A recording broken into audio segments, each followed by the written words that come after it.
This is not the administration that I feel currently is upholding the values they speak of. It's cutting off your nose to spite your face. To think that Donald Trump cares about them is just ridiculous. Neither of them have spoken plainly about the genocide that's taking place in Palestine. Her only response is to demonize Trump. I think Kamala Harris is very well qualified.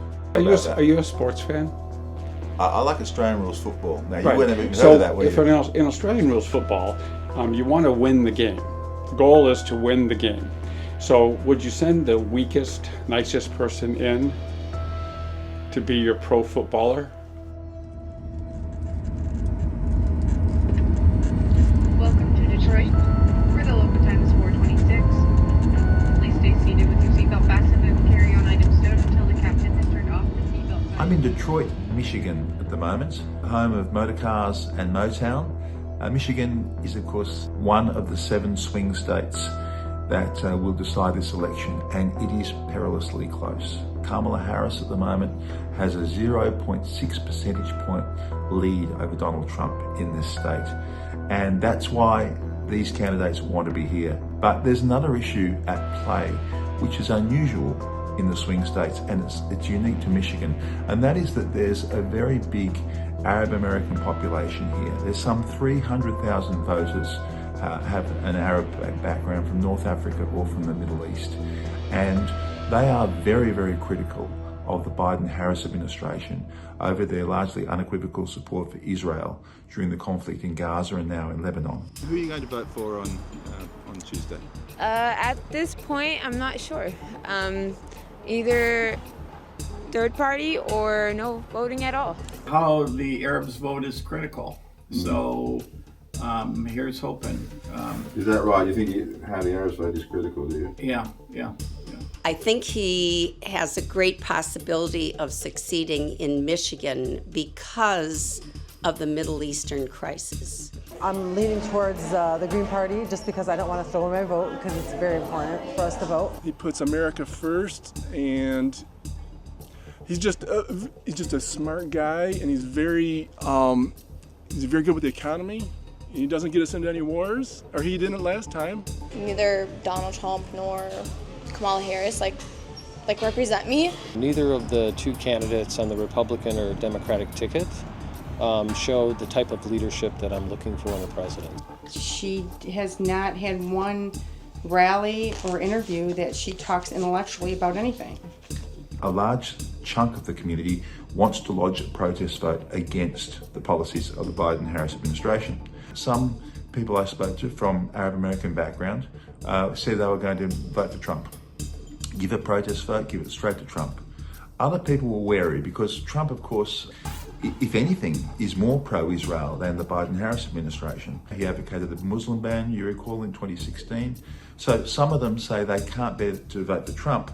They don't want to vote for Harris, so they're going to vote for a third party or not vote at all. What about Trump as an alternative? I don't trust him. Even our community here has very bad experiences with him, especially with the Muslim ban that he was a big advocate for during his time as president.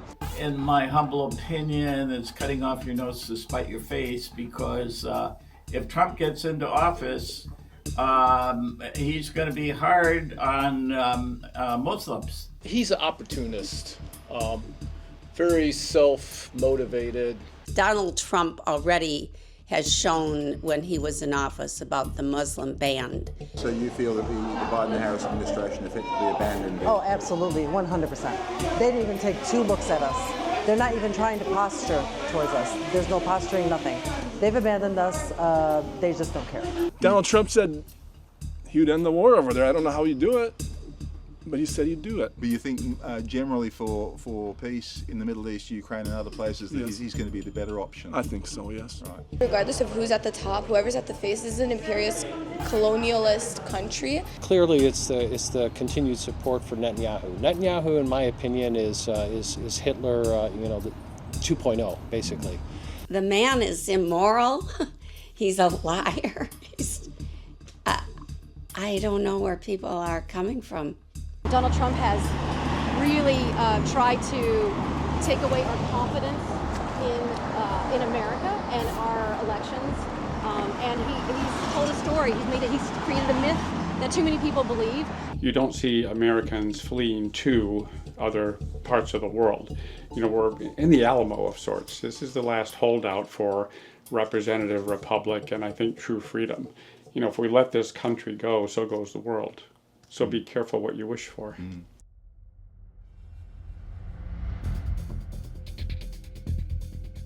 The unions in America are changing. A lot of more working class workers are going over to Trump, so they're not as permanently Democrat as they once were. So that's a changing demographic here that Harris and Trump are trying to navigate. I'd be happy if we won by one vote. Yeah. That's all we need. The economy and the Biden-Harris campaign or administration's done a great job, although people don't seem to recognize that value.